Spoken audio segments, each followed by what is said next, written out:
안녕하세요. 환자분들의 구강 건강을 위해서 최선을 다하는 서울 라이프치과 원장 김신근입니다. 오늘은 환자분들의 흡연이 구강에 미치는 영향에 대해서 그런 주제를 가지고 이야기를 나눠보도록 하겠습니다.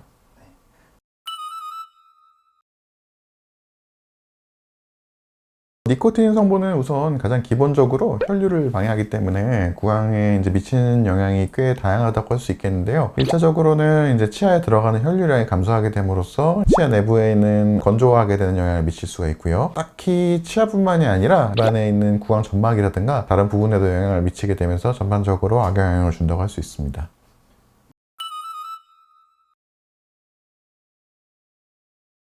흡연을 하신 환자분의 사진인데요. 보시면 아시다시피 전반적으로 치아색이 굉장히 누렇게 착색이 된 걸 보실 수가 있고, 잇몸에도 혈류량이 부족해지다 보니까 치주염도 많이 와서 잇몸도 많이 내려가 있고, 그런 잇몸이 내려간 부분을 커버하기 위해서 레진 등으로 치료를 해놨는데 담배에 있는 타르 성분들이 있다 보니까 그런 치료해놓은 것 보철 옆에도 그런 성분들이 침착이 돼서 굉장히 약간 검게 착색이 돼 있는 모습을 보실 수가 있습니다. 기본적으로 연배가 좀 있으신 분이기 때문에 혈압이랑 당뇨가 조금 있으신데요. 흡연이 이런 혈압이라든가 당뇨 등이 있는 분들이 같이 흡연까지 하실 경우에는 그 영향이 더 시너지가 나서 더 안 좋다고 볼 수가 있겠습니다.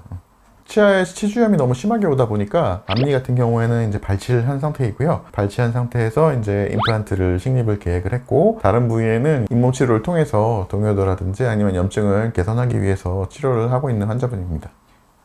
잇몸이 많이 내려가기 때문에 그러면은 약한 부분이 노출이 돼서 똑같은 힘으로 양치를 해도 치아가 더 많이 파이게 됩니다. 커버하시기 위해서 레진으로 필링을 하신 환자분인데, 오히려 시간이 좀 지나다 보니까 그런 담배 타르 성분들이 경계선에 부착을 해서 심리적으로 오히려 조금 더 안 좋아진 상황이라고 볼 수가 있습니다.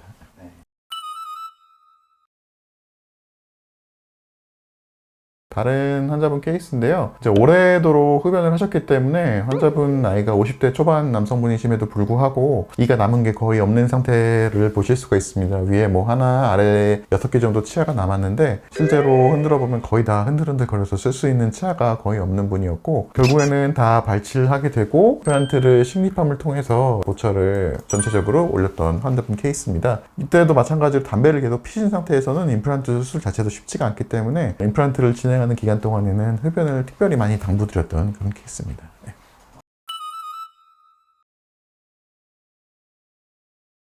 흡연을 하시게 되면 아까 말씀드린 것과 같이 혈류량이 줄어들기 때문에 임플란트가 초기에 뼈와 부착하기 위해서는 뼈 주변에 굉장히 많은 혈류량이 확보가 돼야 되는데, 그 혈류량이 많이 감소하게 되면서 임플란트와 뼈가 부착되는 속도가 좀 늦어지게 되고요. 특히나 위에 윗니에 임플란트를 심는 경우에는 임플란트를 심게 되는 위턱이 공기가 드나드는 부비동이 가깝기 때문에 거기에 직접적으로 담배 연기가 돌게 되면서 또 해로운 성분들이 가해지게 되고, 생각보다 담배열이 뜨겁기 때문에 열기도 가해지게 되면서 임플란트 성분 에는 굉장히 안 좋은 예후를 보이고 있습니다.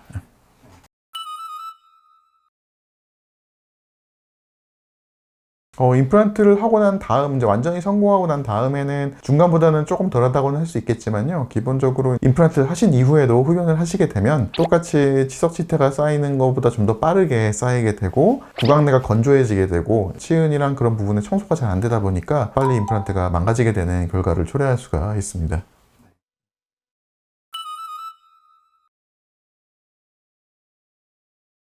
흡연을 아주 길게는 하지 않으셔서 약간의 착색만 있는 경우에는 미백으로도 조금 효과를 볼 수가 있습니다. 이 환자분 같은 경우에도 흡연을 좀 하시게 되면서 앞니에 노란 게 생겼다라는 주소로 오신 환자분인데, 스케일링을 꼼꼼하게 해드리고 그 다음에 미백을 한 3회차 정도 해서 많이 그래도 밝아지신 케이스고요. 이런 상태에서 흡연량을 좀 줄이시게 되면 그래도 오래 유지하는 데 좀 도움이 됩니다. 네, 이분은 자가로 하는 미백만으로는 충분히 효과를 볼 수 없는 케이스이기 때문에 기본적으로 가상화수소를 써서 치아 표면을 어찌 보면 한 단계 벗겨내는 작업을 하고 전문가 미백 케이스라고 보실 수가 있습니다.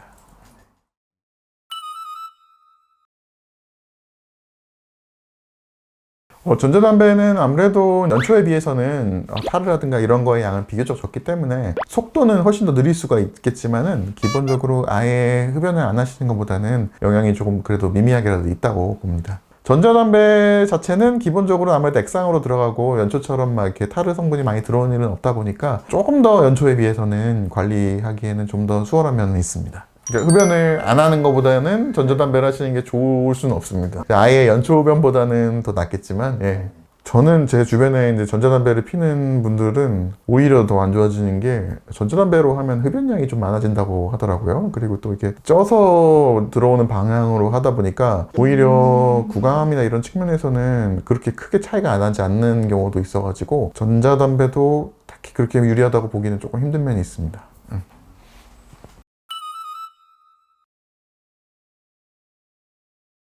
저희가 구강암을 많이 다루는 구강암외과다 보니까 이제 저희도 환자분들의 그런 병력을 채취할 때 흡연을 하셨는지 또 얼마나 오래 하셨는지 어떠한 형태로 하셨는지에 대해서 많이 조사를 하거든요. 기본적으로는 가장 많이 문제가 되는 거는 씹는 담배인데 이제 씹는 담배는 사실 우리나라에서는 그렇게 많이 쓰지 않으시다 보니까 문제가 크게 되진 않는데 이제 연초를 오래 피실수록 유의하게 구강암의 발생률과 연관관계가 있는 것으로 나온 논문들이 많이 있습니다.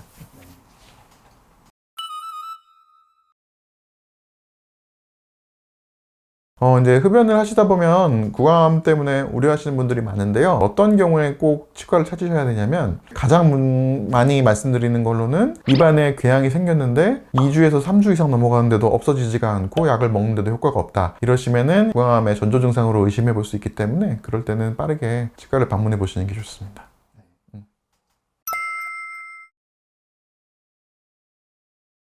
오늘은 흡연이라는 주제를 가지고 이야기를 나눠봤는데요. 치과에서는 흡연은 사실 굉장히 피해야 되는 항목 중에 하나입니다. 완전히 끊으시면 가장 좋겠지만 기본적으로는 치료 받으실 때는 흡연량을 최대한 많이 줄이시면 치료에 도움이 되니까요. 치료 받을 때는 가능한 흡연을 피해 보시는 게 좋겠습니다.